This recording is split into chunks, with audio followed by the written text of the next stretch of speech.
Hello and welcome to the Sacred Gates here on YouTube. My name is Illura, and today I wanted to do a video about when we're connecting to things that we want to connect to. What is it that we're actually connecting to, and what can come up and why? Now naturally, as spiritually inclined beings, we want to connect to things like the moon, we want to connect to crystals, we want to connect to plants, we want to connect to spiritual deities, bodhisattvas, whatever it might be. We want to connect, if you're a Christian, perhaps you want to connect to Jesus through a picture. We want to connect to symbols, mandalas, and there's so many things that we either are connecting to unconsciously or we are very conscientious about it, and because we want to connect and draw from the higher energies of those things, such as the moon. I mean, there's many people on a full moon night that are out there doing rituals and circles and meditations and things like that. So I just wanted to do a video that might be interesting for you, and it might be interesting as it was for me, in a way that it's like you already knew this, but having someone explain it brings it really into your conscious mind even more than it was. It was kind of just there, dreamy, and then having a little bit of extra information helps you realize, oh yes, it's like I knew that, but it's just that I was missing a couple of pieces. So for me, this is how it was when it was explained to me, and then it put all my experiences into perspective, and then from there on I could kind of work more consciously with these things that I wanted to connect to and get somewhere a little bit more clearly. So I hope that this video does that for you. So what happens, I'll talk about the moon as the example, because a lot of people feel a connection with the moon. She's always there, and a lot of people have a lot of experiences when they connect to the moon. So just say if you want to connect to the moon, just like us, has a vital field to her. So there is a gravitational pull, her gravitational center is both a vital energy there. She also has an astral body, and the astral body is one word you can call the emotional center. So it's the personality part of us, or part of the moon. So the moon also has an astral body. And then of course the moon also has a higher self, which I think is what people actually are wanting to connect to when she's full, or when she's a new moon or dark moon, or whatever it might be you're into. So people want to connect often to the higher aspect, just say of Kuan Yin in a photo, or the higher self, the higher aspect of a crystal. But quite often what happens is, without realizing it, when we connect to the moon, for example, quite often we're connecting to its astral body, because that's often where we're coming from, being very emotional beings and quite attached to our personalities. And if we don't know how to release through our own astral body, or have an awareness of its limitations, its texture, its quality, signs that we're still stuck kind of there, we haven't moved through that and released through that enough to get to our own higher self, then naturally we're going to only connect to the astral body of the moon also. Now the moon's astral body is really different to its higher body, its higher consciousness. Of course, right? How different are you when you're deep in your personality and its limitations and its kind of craziness, to when you've gone higher up into your own being and really connected to your high consciousness? You, as who you know you to be, you're not just you are beyond that. And so the moon also has that face and beyond that as well. So quite often when we connect to the moon and we meet her in our own astral bodies, and we communicate and feel her astral body, what we're connecting to is a lot of the moon is also known as lunatic. So she has a big effect on the water element on the planet, which also includes the water in our own bodies. So she's quite able to make people go a little bit crazy. I mean, we do have these full moon parties and things where people take drugs and kind of go crazy, and they're specifically timed for full moons. And so, we're then open to more receiving of a lot of her really personality level, which can be very lunar and very watery. And if our own emotional centers and our own emotional waters and our own emotional management and our own personality is really being affected by a lot of attachments and reactions, then when we connect with her astral body, and that's all we connect with, we get a lot of that back, and it can actually destabilize us. And some people get off on that, or they associate that excitement and craziness with, you know, a spiritual awakening. I personally don't, but a lot of people do. And that might be enough for them, or that's all they know, or, you know, they may use that perhaps as a pathway into higher, who knows, I'm not sure. But that's just one thing there. So when you meet the higher self of the moon, it's completely different, and your relationship with yourself needs to change as it does with her. So you need to go into a much more observing place of observing, of meeting.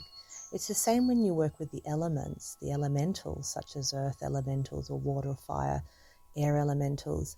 Whenever I work with elementals, whether it's for myself or for a client, helping to balance their elemental bodies, you always enter very respectfully, as if you're walking into their temple, and you're very much just a visitor, observing and listening.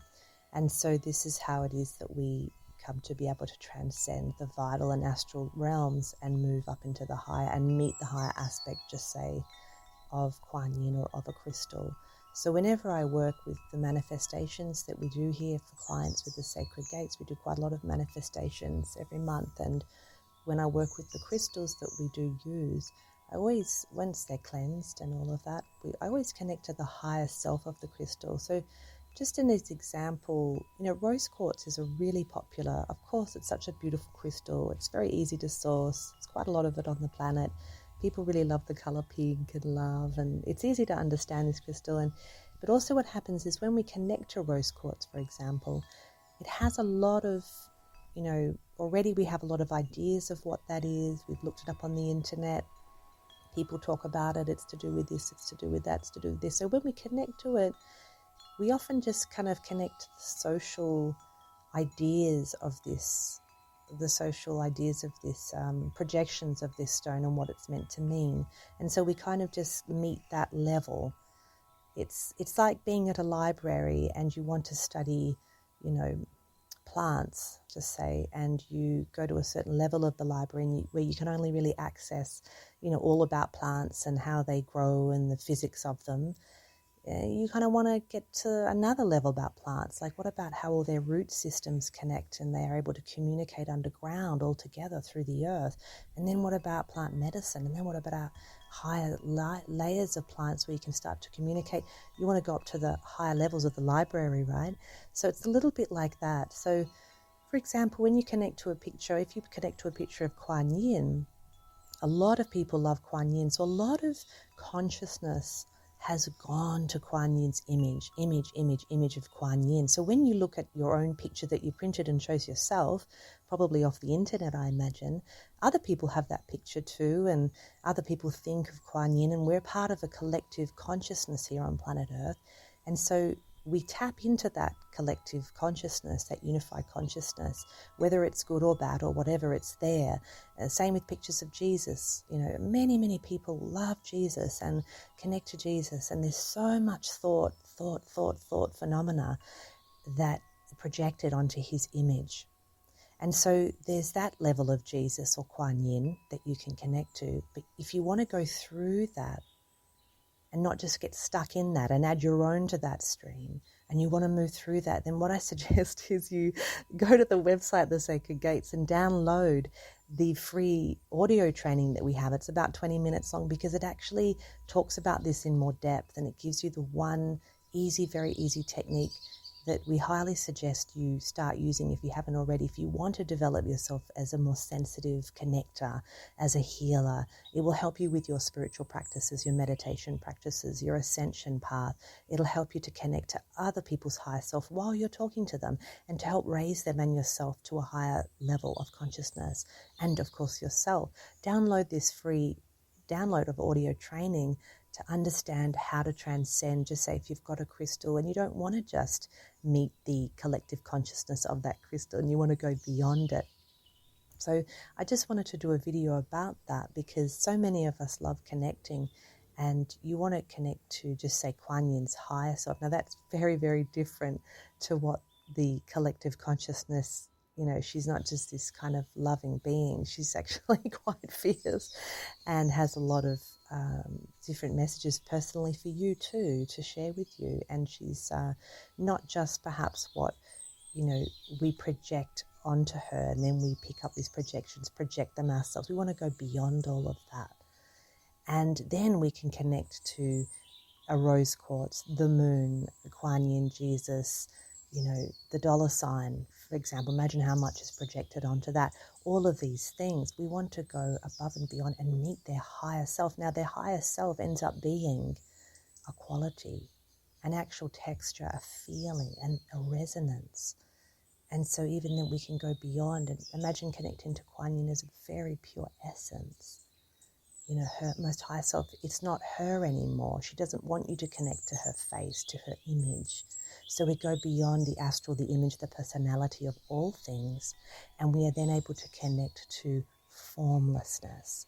We pass through the level of timelessness, but even time is bound by form, and we learn how to transcend and go into formlessness. And when we go into formlessness, we connect beyond this world and all the things that drag down and pull down and project and recycle and go much higher, and then can connect to much cleaner, much higher frequencies. And then it's about embodying those and bringing them back into our bodies, but that's for another video. So I hope this video has been helpful. If you'd like a little bit more information on this, I do encourage you, and how it can help you with your own training. I do share a little bit of my own experience with this in the training to help give it perspective in case you could relate to it more easily, and just give you the technique there. It's in the homepage, and it's also of the website www.thesacredgates.com, and it's also in the description here. You can download it there for free instantly, and by downloading it you do end up on our newsletter that I send out generally at the end of the month. And in that newsletter, sometimes we'll send you to different resources, and it's a nice way to connect to each other more intimately outside of YouTube as well. And I hope to see you there, and please subscribe if you haven't already, and share this video if you think it might be helpful to someone else. Thank you so much for tuning in. I do hope you have a really lovely day, and just connect to different things and see what you notice coming through, and see where you're at when you connect with them. Okay, thank you. Bye-bye for now.